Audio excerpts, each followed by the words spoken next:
All right, good morning. Welcome back here to Trader Money. Great to have you aboard.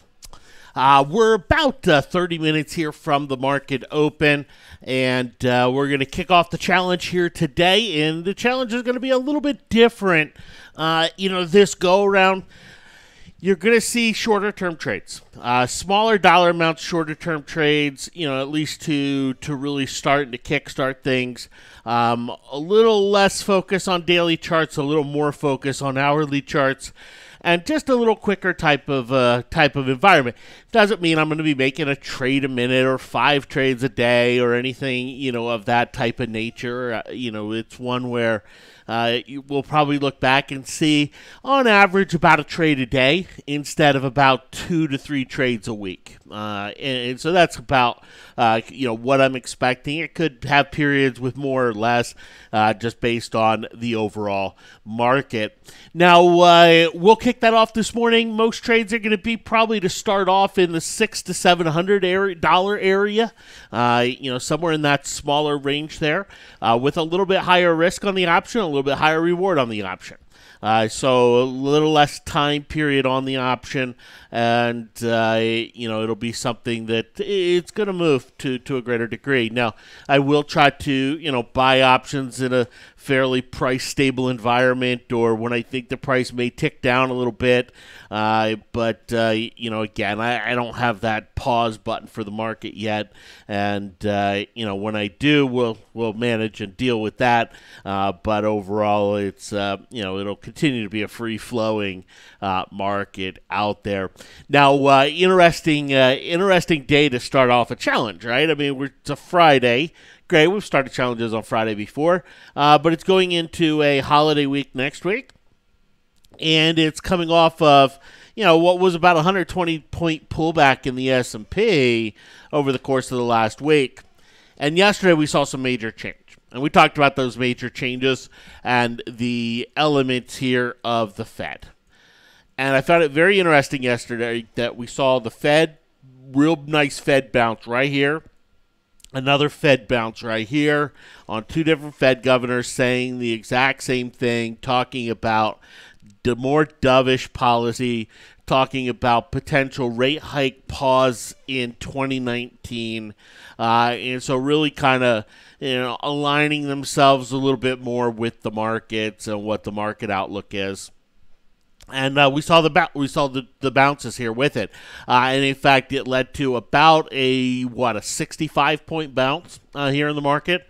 That's what this move from high to low is. It's about 65 points, and then you see this massive volume here about an hour before the market closes, and a drop here on the S&P of over 20 points in a minute. 20 points in a minute.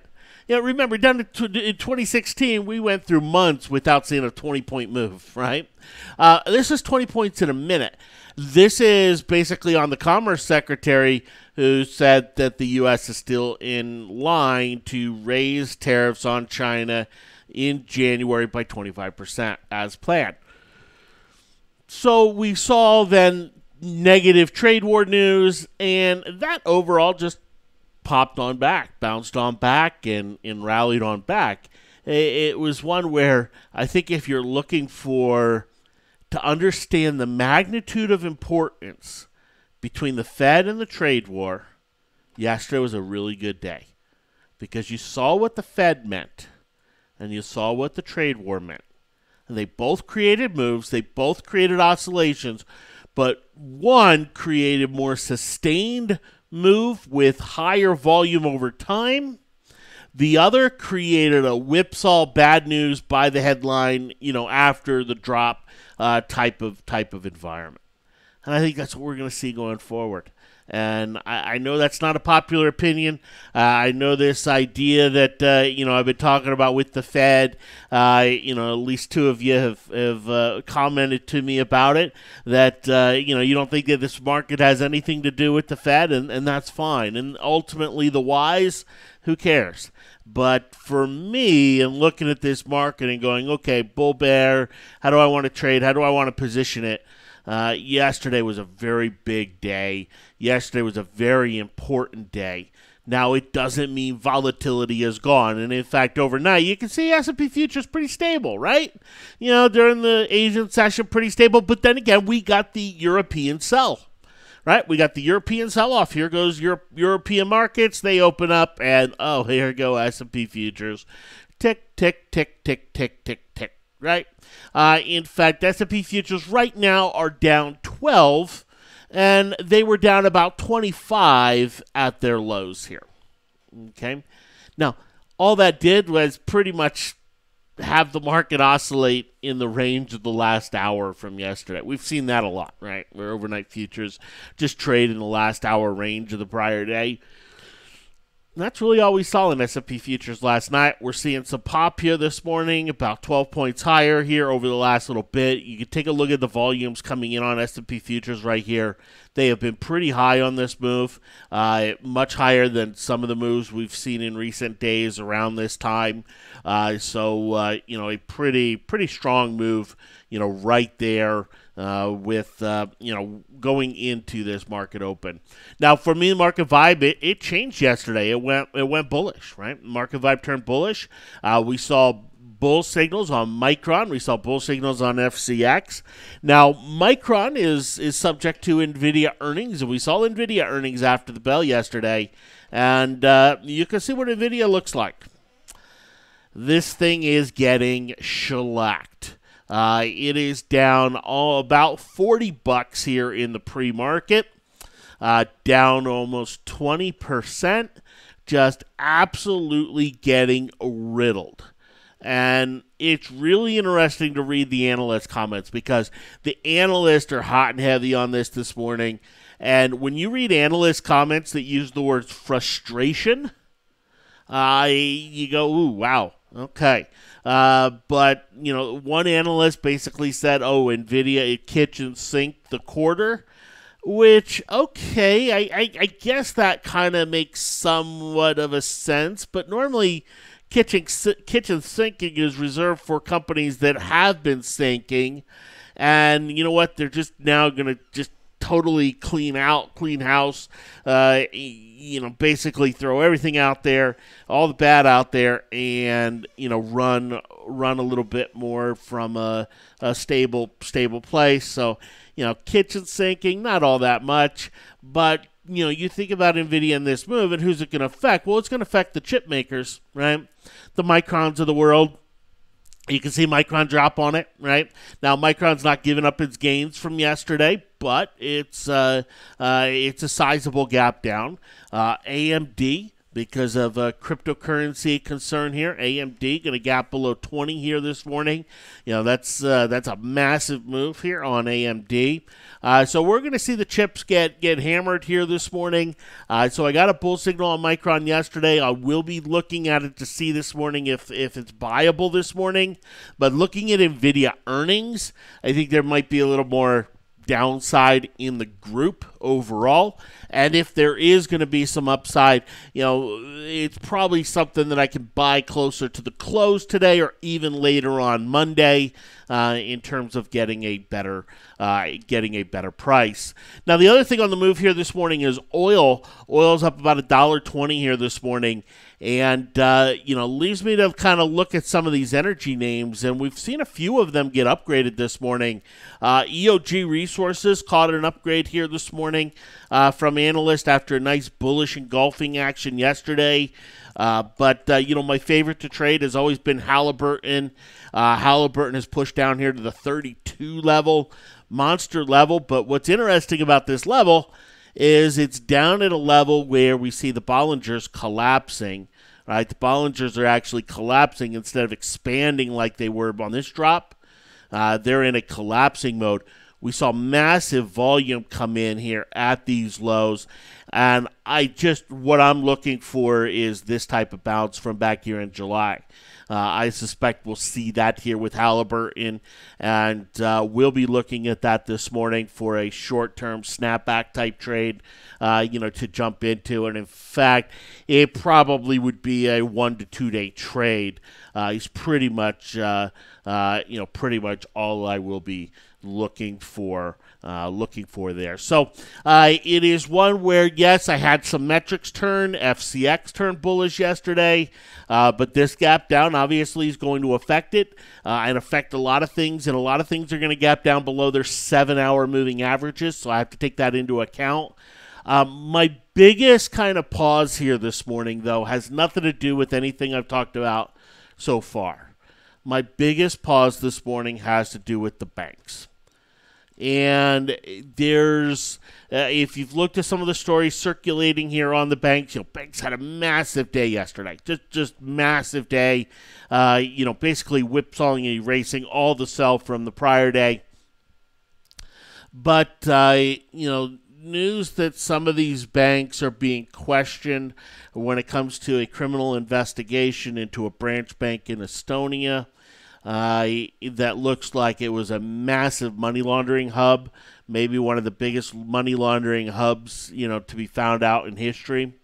And, some connections of the banks to this. Now, when you look a little closer, it doesn't look like, these banks really had anything to do with it. JP Morgan, they stopped transacting with them many years ago.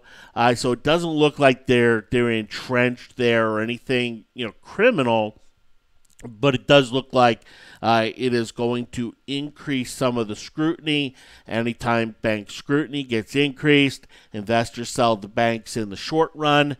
And, then once that's kind of scrutiny goes away, they buy them back up. So I'm very interested to see how the banks play out today. It doesn't look like Bank of America has any real exposure into this. So it may be the best way to go to play a bank type of bounce here. And you say, well, you know what, if you think the Fed is going to stop raising rates, wouldn't that hurt the banks? Well, no, not at all. The banks need the yield curve to steepen. For the yield curve to steepen, they need economic growth, and they need the Fed to stop pushing that low rate up, that front end rate up. And they need the economic growth to continue to push the backside of the rate curve up. And, that's kind of the hope, that if the Fed stops raising rates, then that front end of the curve will stop going higher, and the back end of the curve can kind of continue to go up as economic growth increases. And that's actually a net positive for the banks overall. So very interested in the banks here, but do want to see how they play out this morning with this gap down here today. So anyway, those are a few of the things going on here this morning. Some of the things kind of playing out. I did forget to mention one thing, and that's the U.S. dollar. U.S. dollar's down pretty big this morning. Here's the UUP. It's a pretty big move down here to 25.75. So it's going to take it right down to this spot right here. Breaking the 7-day moving average. A lot of negative divergences in dollar charts. And, something that, we start to see pull on back. That only adds fuel to the FCX fire. That adds fuel to gold bulls, those bullish on gold, which, we had gold. We had a nice little breakout here. And now we have a higher low, right? Gold gapping up here today off of that higher low. It's been a long time since we've had a real higher low come in on gold following a higher high.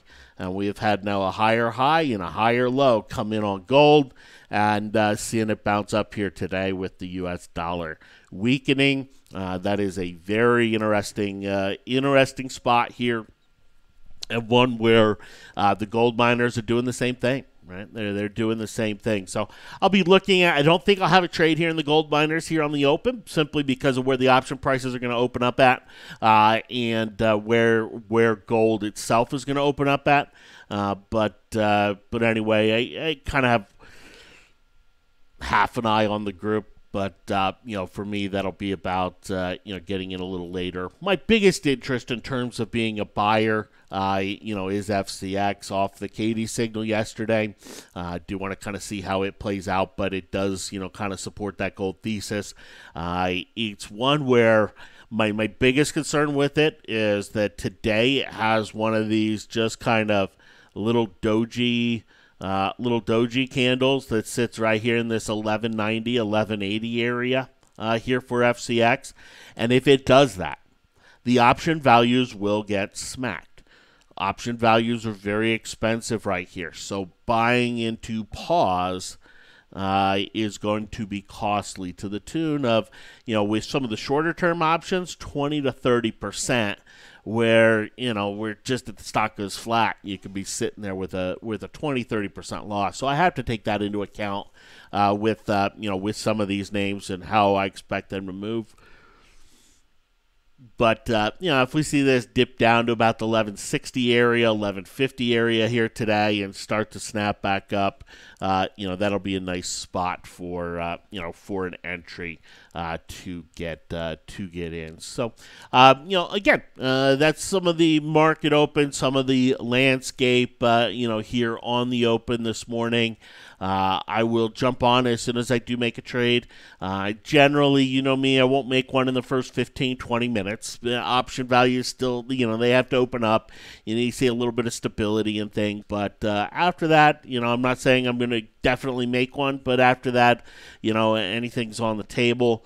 And, we'll look to get this challenge off to a ripping start. Thanks for hopping on. Have yourselves a great one, and we'll talk to you later. Take care.